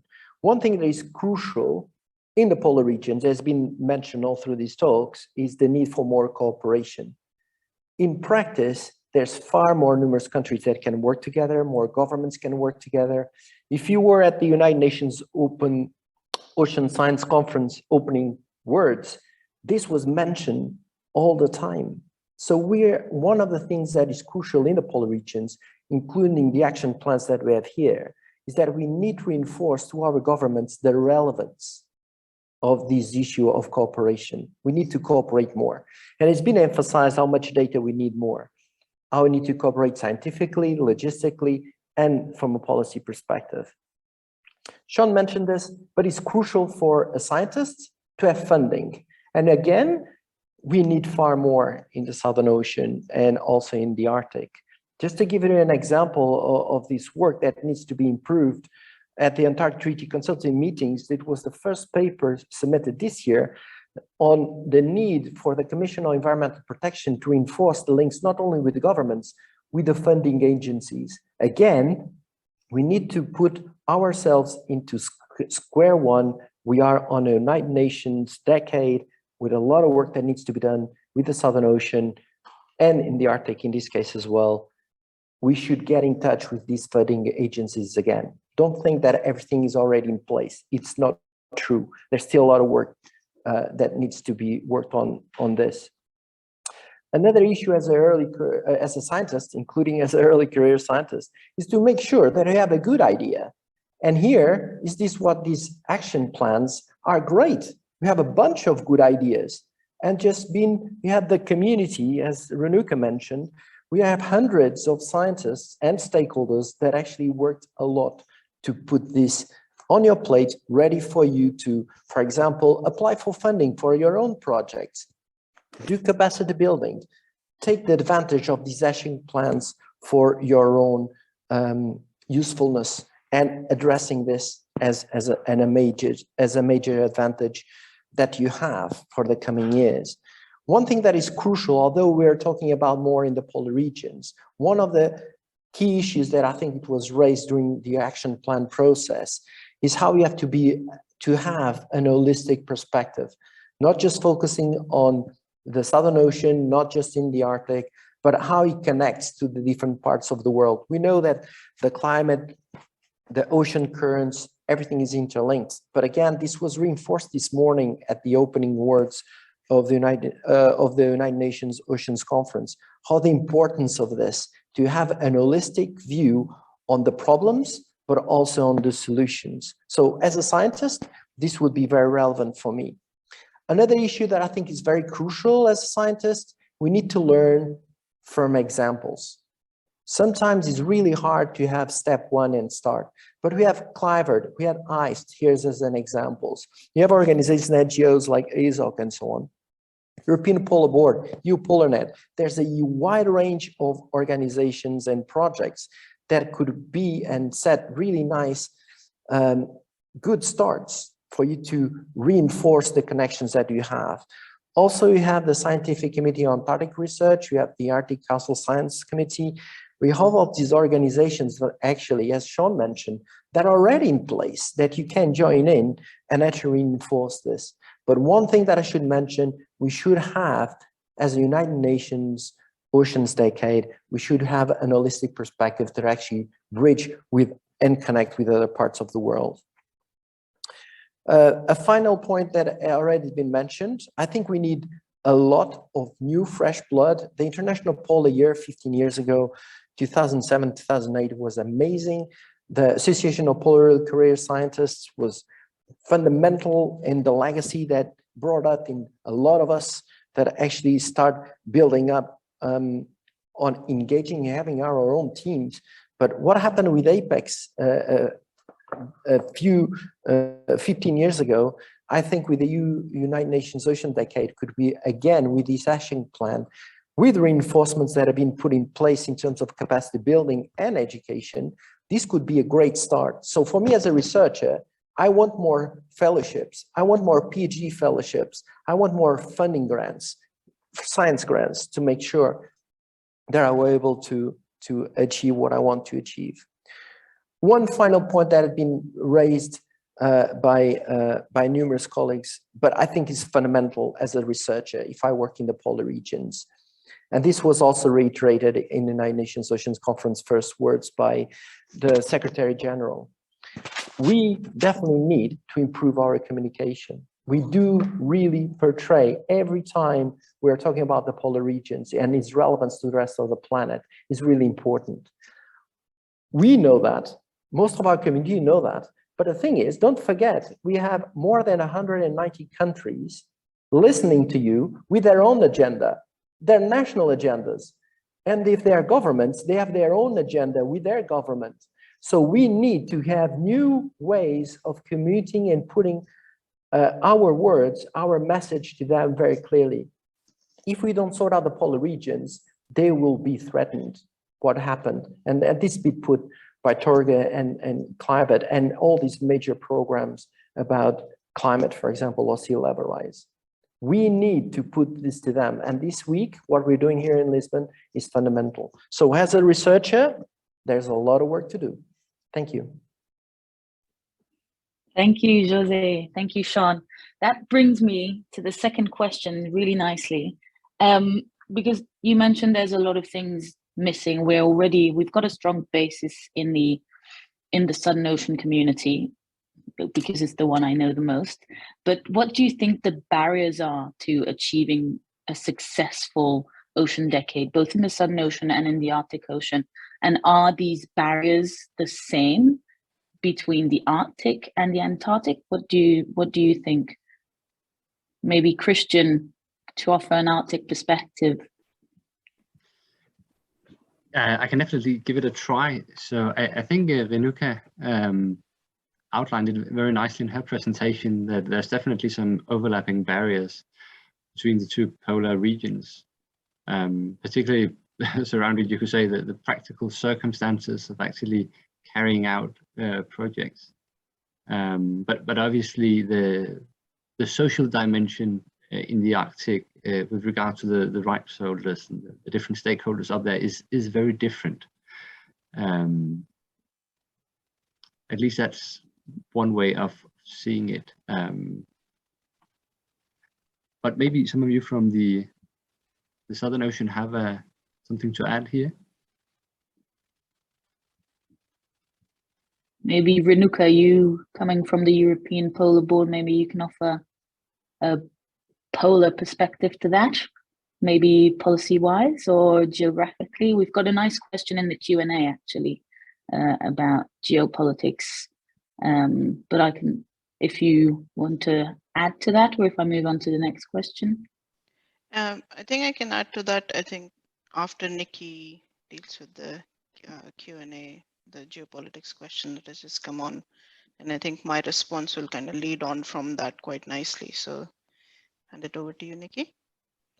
Sure, thanks, Renuka. So there was a question from Gui Han, and the question, I don't know if everybody can see the Q&As, but basically the question is about geopolitics in the Antarctic. How can changing geopolitical tensions threaten the function of consensus-based bodies such as CLIVAR? Some processes such as discussions on marine protected areas in the Southern Ocean are at an impasse. How do we assess the situation, and what would be the key issues for us to concentrate to bring the dialogue back and strengthen the process? So my thoughts, I think, just kind of reiterating what I was saying earlier, that science really provides you know, an international language and opportunity for discourse that is free of politics. And it's my view that science is the way to break through these impasses.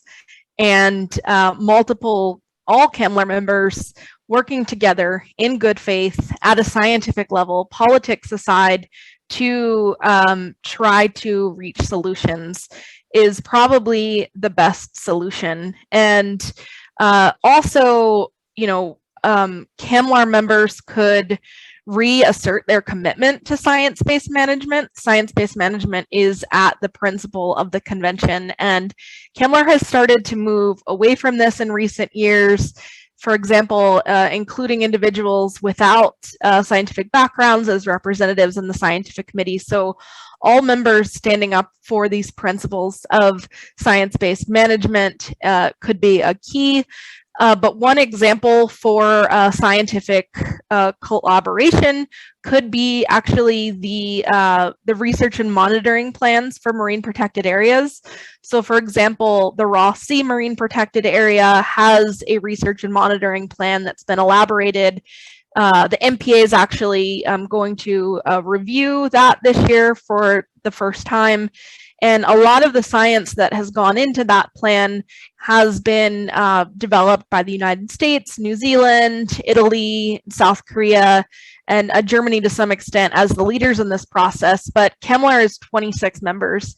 And so all of these members can work together to put science into this plan. And some members have you know, questions and issues with the plan. And so by supporting research to fill the gaps for the questions that they have about the plan, that would be a really great opportunity for international collaboration and a breakthrough in this space. So that's my view on that. Thanks. I can just follow on like I promised. I think one of the main things to ensure, Nikki was speaking about how we would involve some of the stakeholders, but I think in both the polar regions, there is much further need to first identify all of the different stakeholders that are working. And this is a little bit more complicated for the Arctic than it is for the Antarctic, even though it's the need for identification of stakeholders is true for both polar regions. You also have to understand that within the Arctic, especially again, there are different levels. So you'll have stakeholders at the local level, at the national level, regional level, and then international level. Once you identify all of these different stakeholders, you can then really try and involve them. Truly involve them right from the beginning of implementations of these kind of long-term activities. If the identification is not carried out properly, then you will miss stakeholders, and missing stakeholders is quite a it's something that we have to avoid as organizations that are working to implement this kind of decadal activity. So thanks for that. Back to you, Anna. Thank you, Renuka. Maybe, oh, Christian, you have something to add on that? Yeah, so that regards to the inclusion of different stakeholders in the Arctic. So one of the big concerns for our process in the beginning was that it was quite a barrier to have physical meetings. because you would need to have the time and the resources to travel. And especially that's obviously a barrier for many local indigenous communities. So when we moved for the online version, we thought it was a large improvement, but even that we discovered was still quite a big challenge for many communities, which just didn't have the internet bandwidth to participate in any meaningful way. And you could have many ideas as an organizer of large projects or processes like this, but in the end, there's a big asymmetry between having research institutions with people employed to run processes, and then having the people actually living in the areas who need to attend to their day-to-day jobs and families and so on. They cannot just take out many hours in the middle of the day to participate every time there is a new project who wants to include the locals, if you want. So doing this the proper way, I don't have the answer, but I saw the other day that the Inuit Circumpolar Council came out with some guidance on how they would like to be included in projects of this type in the future, to try to help with these things. So I think, especially in the Arctic, this is something which needs to be considered in depth with regard to larger projects. Thank you, Christian. Maybe Renuka, I see your hand up. Yeah, I just wanted to say one more thing. Christian said something that kind of let my train of thought going. The main thing about working in the Southern Ocean and the Arctic is that when we're talking to different kinds of stakeholders, all of them have different needs and different time available for providing to this activity. So we have to try and reach them through a variety of different means. So I think we also struggled with this a little bit in the Southern Ocean, process, as Anami can tell you. But the way we tried to get over this was exactly like Christian was saying. We first looked at everything that was available, all of the documentation that was available, reviewed it to ensure that current views of the stakeholders were taken into account. Then we had several opportunities where people could provide as little or as much feedback as they would like. So I think just ensuring that there is understanding of the difference of availabilities of time for the different people involved, and then ensuring that we try to provide different messages. So people have different ways of reaching us, so either email or online forms or online meetings or in-person meetings, and as much as we can. Thanks. Thank you, Renuka. Sean, you have something to add? You're muted again, Sean.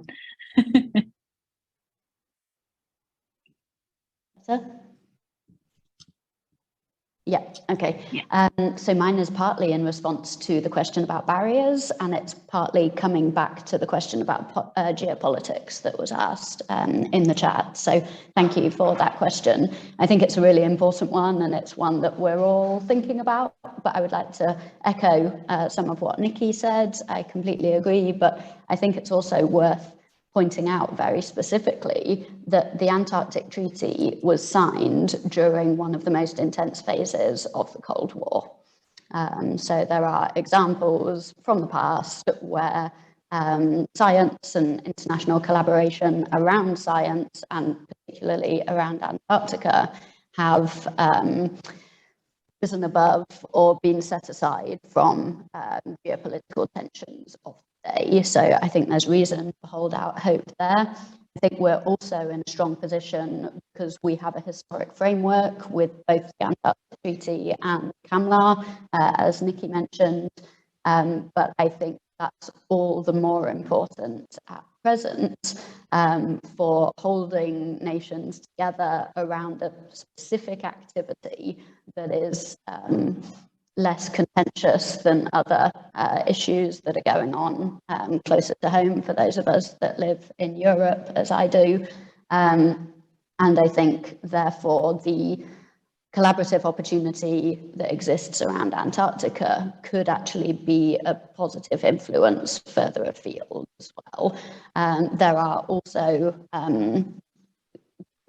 agreements between a large number of nations around the Arctic, which also provide a bed of hope for those activities. So the Arctic Council is currently on pause as a result of geopolitics.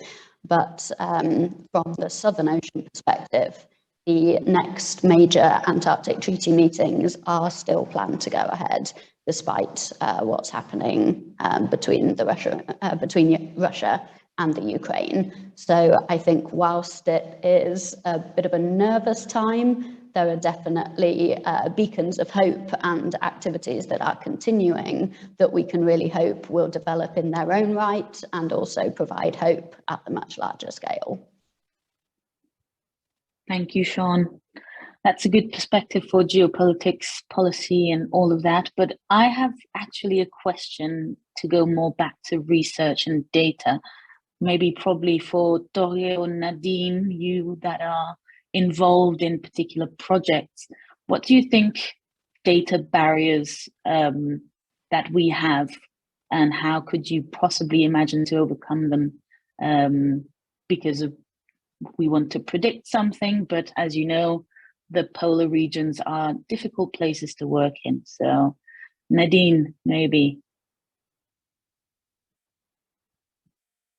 You're muted, Nadine. You're muted, Nadine. It's Sean. No, thank you very much, Annemie. I can probably answer that to some degree. I think there are a number of issues. Data that hasn't been used, that's not in digital format, that we haven't made the most of, I think, as well as conducting new science, going out in the field and collecting new data. There is a wealth of information of existing data that we haven't exploited fully, that we can do so, and that reduces funding costs, of course, but so it's also a tractable option. But the other aspect goes back, I guess, to barriers, if you like. We don't have much of a history of working together with our Arctic colleagues historically. So there are a number of issues that, of course, that are relevant to both poles and the operation of the Earth system as a whole. So we need to increase our scientific dialogue, communication and projects between both poles. And I can give an example of how we're addressing this at the moment.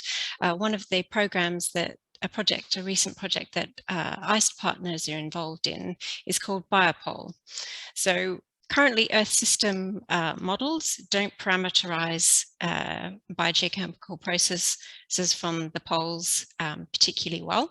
So this is a project that is working in both polar regions to understand how nutrients come from the land, sea, ocean, and ice are input into the Southern Ocean, into both oceans, how they're processed by ecosystems at each of the poles, and how they're exported to the mid-latitudes to support phytoplankton production and fisheries in other regions.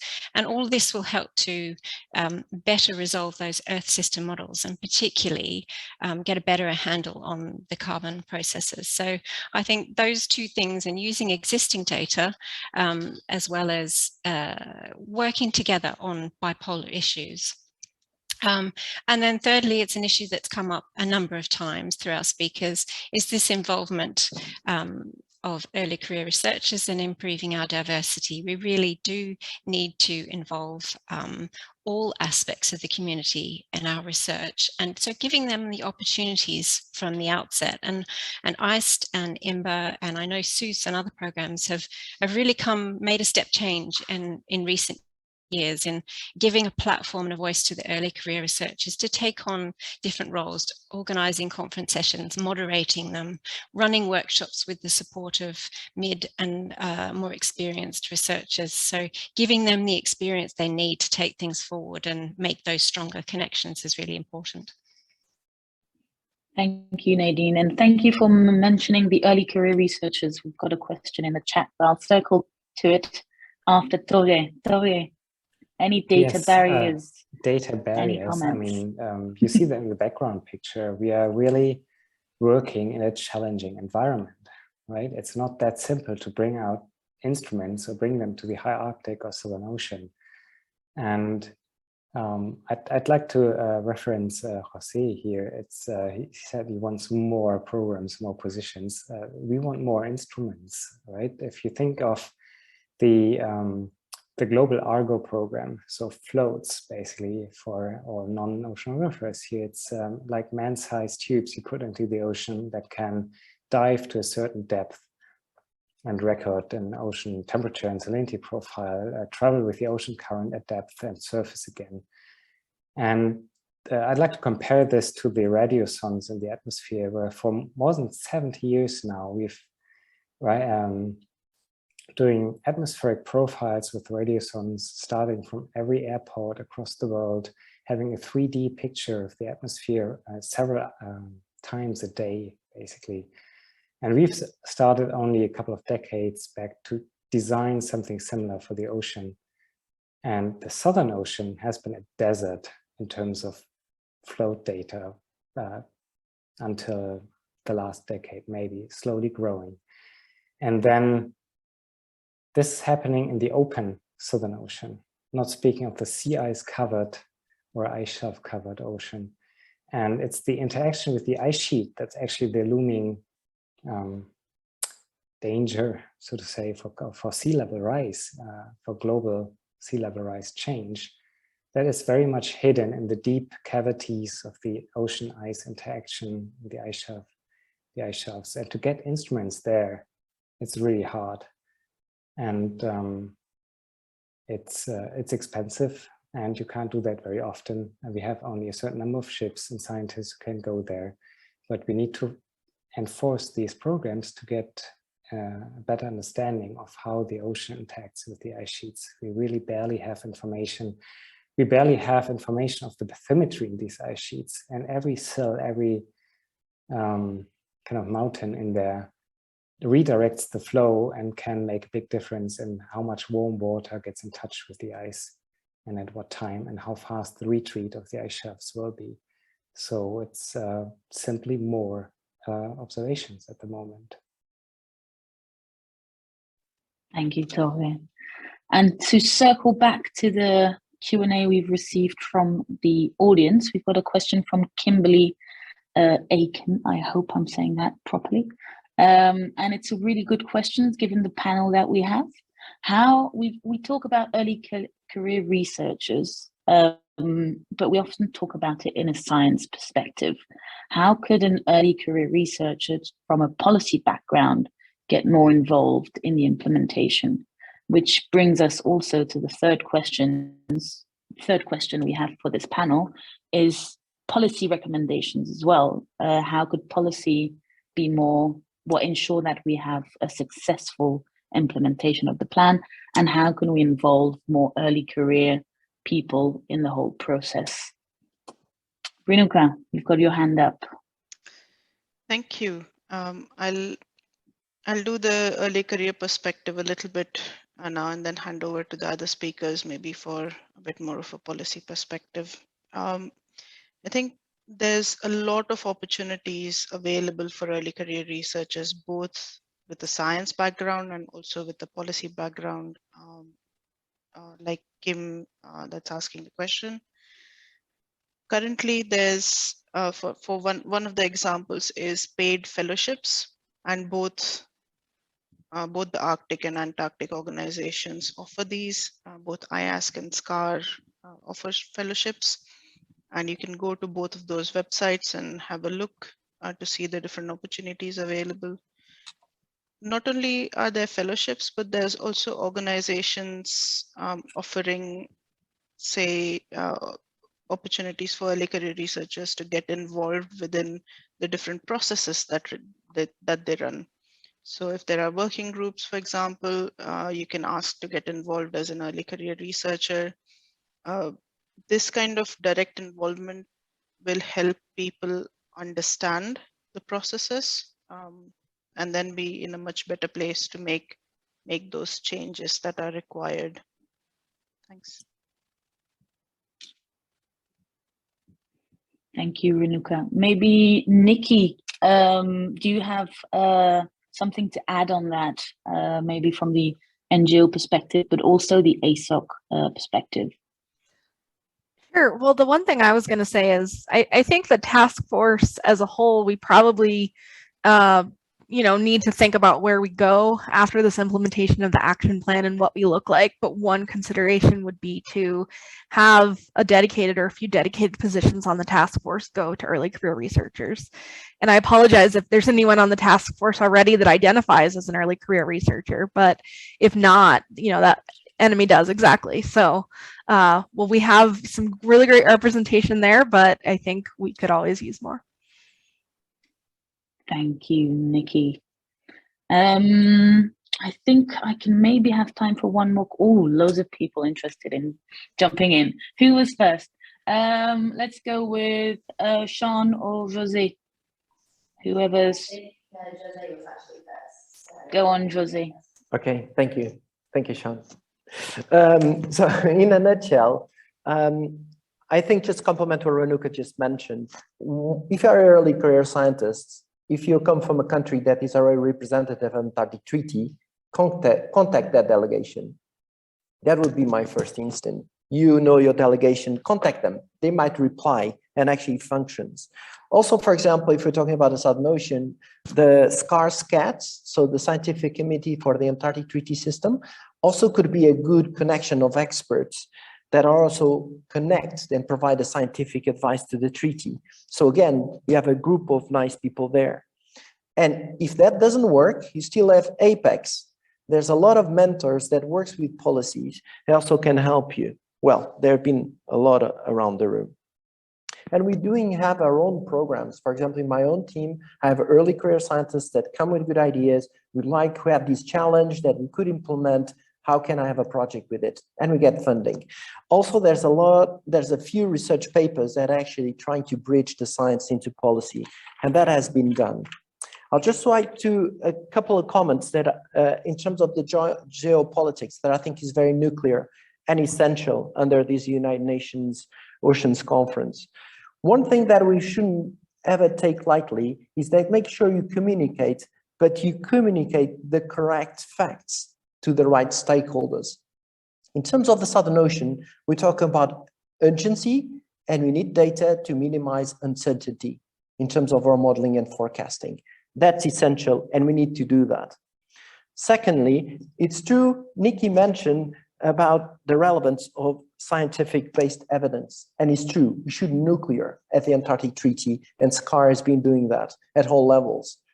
But still today, still this year, we have parties saying that climate change is still a natural phenomenon in 2022. So still work on progress. We haven't reached all the parties yet. The other thing that is very important, we talk about geopolitics, is if you see everybody around the room at the same table and try to get an agreement, that is a really nice building block to build trust for more other following steps in terms of policy making. Trust is essential, and make sure we have everybody engaged.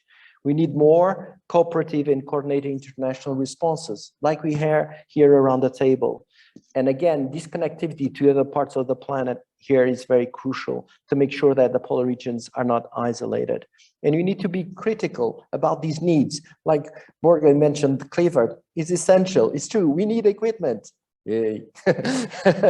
It's true. We need the logistical support that we have. We could have the question, but if you don't have the right equipment, there's no chance, and we need to work on that. And again, the polar regions are very costly. One final point about the polar regions, and particularly in the Southern Ocean. Antarctica is an example to the world, and it can be an example to the world. And the Antarctic Treaty has been working on that for several decades, as Sean has been mentioned. We should use that as a flag, as an example worldwide, and tackle some of these issues. And never forget the funding. Thank you. Thank you, Jose. I'll quickly move on to Sean and then to the closing after that. Sean, do you have something to add? You're still muted, Sean. about that? There you go. Much better. My system clearly doesn't feel at home in these warm temperatures in Portugal. So I was going to respond to Kimberly's question. I think it's a great question. So well done for being brave enough to ask it in this forum. I think the first answer I would give is that coming to events like this, either in person if you get the opportunity, but online is almost as good. Reaching out to the community, becoming involved, becoming known, building up your network. Because by doing that, you have not only the hard links that you can email somebody and they can not ignore your email because they know who you are, but also the softer links, like you'll hear of activities that are going on, small projects that are looking for people to get involved. Speaking from my own experience, there are lots of people in my sort of position and colleagues around the room here and online who have short-term opportunities on offer to do a specific project relating a specific bit of science to a specific policy, or converting some new findings into a policy brief and policy outcomes. So just looking out for things like that can be really a useful way in. It can start as a 4 to 6 week internship and it can become a career. So Twitter, other platforms like that are really good to hear of these things. Mailing lists, lots of people have mentioned Apex. It's the obvious one for early career researchers in polar research, but there are also other collaborative initiatives. So it's never a bad thing to sign up to mailing lists and just make as many connections as you can. And I would also say be brave and put yourself out there. It can be pretty nerve-wracking sometimes. There's a chance you'll get shot down, but there's one way to make sure that you won't go forward, and that's not to ask or not to put yourself out there. So yeah, I'd say make as many connections as you can, speak to people and identify opportunities or take opportunities to create opportunities. And then coming more broadly to policy in how we move from an action plan to action and what the role of science policy communication and translation is there. I think when scientists like me talk about policy, we still tend to think of it as something on the other side of the room, which is just one big thing that we either do or don't do. And I think actually it's really important to think about the different levels of policy. So there's policy at the high overarching international level, like within the framework of the United Nations Ocean Conference, the Antarctic Treaty System, CAMLAR. Then there's what happens at the national level, which actually controls and regulates activities within Antarctica led by different nations.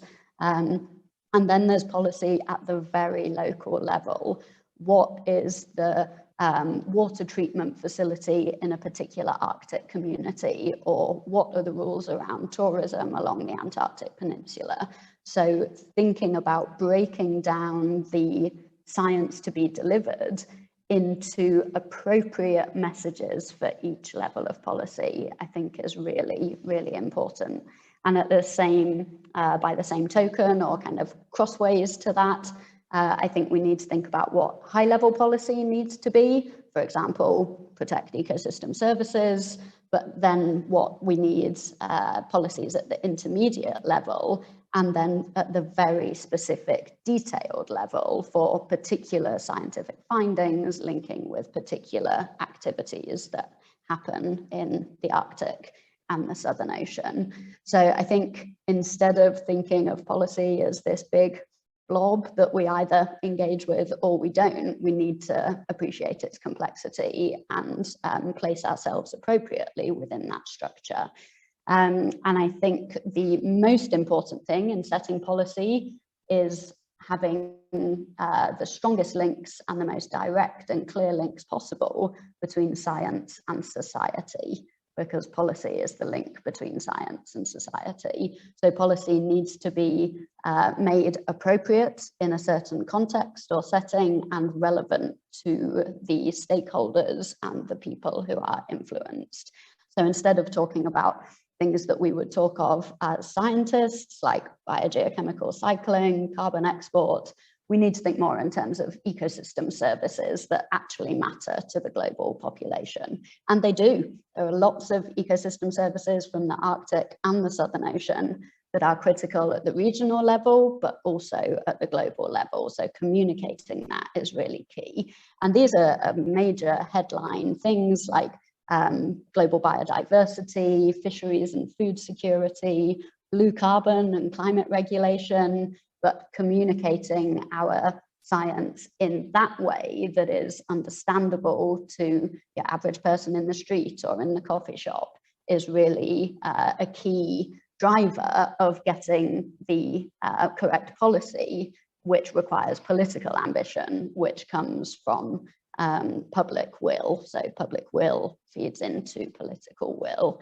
And I think we are here today to talk about what we're going to do over the UN decade of ocean science for sustainable development, so the next 8 years, but really we need to be placing that within a framework of what's going to happen over a much, much longer period.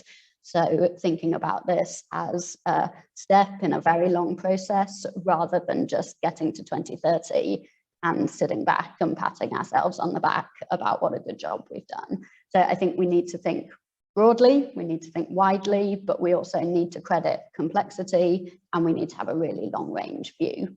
And I'll stop there because I can see I'm over time. That's a great way to end the panel. It's wise words, and it's going to be a long decade, but it's going to be hopefully a successful one. So without further ado, I'll pass the floor to Eileen Hoffman from SOOS to close this session. Eileen, the floor is yours. Okay, thank you, Annemie. I'll share my screen here. All right, so there we go. Okay, so I have been asked to try to summarize what we've heard in the presentations and the panel discussion. And I'd like to begin by thanking the presenters for their very helpful and useful presentations, and then the panelists that we just heard the discussion from for some very thought-provoking comments. So in an attempt to summarize this, I've been putting together some notes as we've been going on here. And the first one here is to, well, let me go back here, is to make the point here that has been made by any number of the presenters, which is there is already coordination in the Southern Ocean and the Arctic area for polar research through a number of international organizations. In the Southern community, we've heard about SCOR, SOOS, and ICE from Nadine. In the Arctic community, there is the International Arctic Science Council. So both of the polar communities are very well established, and they're already uniquely placed to contribute to the UN decade. And I think that's a very important point here, is that we don't have to develop these communities. They're already there. And the UN decade is now an opportunity to expand and strengthen these organizations and communities. Let me see if I can make this move here. There's also, we've heard a lot about the importance of science to policy transition connections. The Southern Ocean, Arctic, and the Southern Ocean and Arctic communities are connected within each polar region through the Antarctic Treaty and the Arctic Council. We've heard a lot from various speakers about connections at local levels with gateway communities in the south, the indigenous and local communities in the north. So the UN decade provides the opportunity for us to strengthen these connections, particularly at the international level. The polar regions have benefited immensely from horizon scans and science prioritization activities. There have been a number of these over the past 3 years. The most recent ones are the Southern Ocean and Arctic action plans, and we heard from Christian and Renuka about these. These are providing us with unique and overarching perspectives on short-term and decadal science needs. We've heard a lot about that in the conversations we've just had and in the presentations. So the polar communities are well prepared to take the next steps that are needed to advance the science, and the UN decade can provide us with the framework for doing this. Okay, so the UN decade, what do we expect, or what can we look forward from getting from this? Well, it's definitely an opportunity to highlight relevance and importance of the polar regions in a global context. And that has come through in all of the discussions in the presentations, is that the polar regions are important in the global system. Also that has come through is the need to strengthen links between science, industry, and policy. The conversations we just had certainly highlighted that.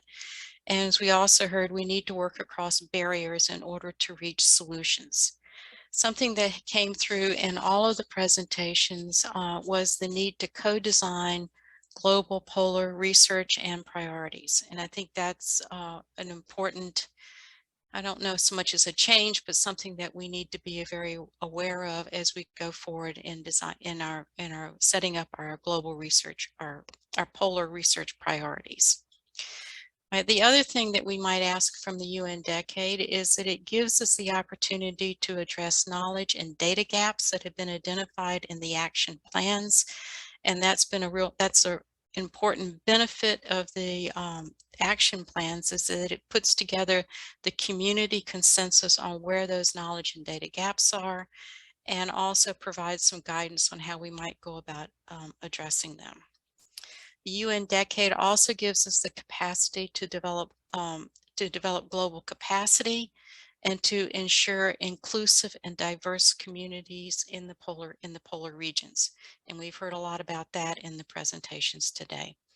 Take advantage of the networking that we already have and expand that as we go forward.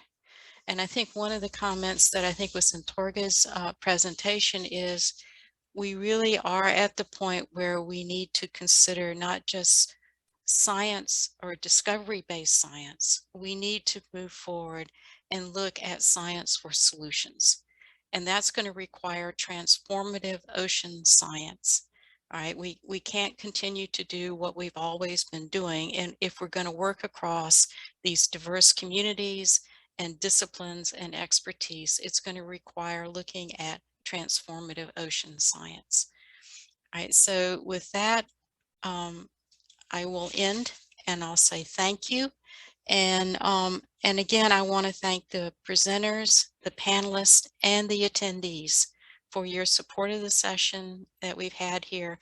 And we will all look forward to seeing how this moves over the next few years as we move into implementing the action plans for the Arctic and the Southern Ocean as part of the UN decade. So I'll hand this back to Anna-Mee and Renuka if you have any final comments. And thank you all very much for this session.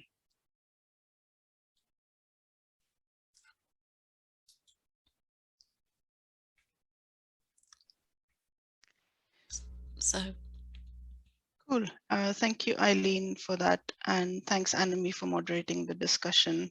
Thank you, everyone, for attending. And we will make this webinar available on the EPB YouTube channel if you'd like to share it with any colleagues that may be interested. Thank you very much and have a nice day.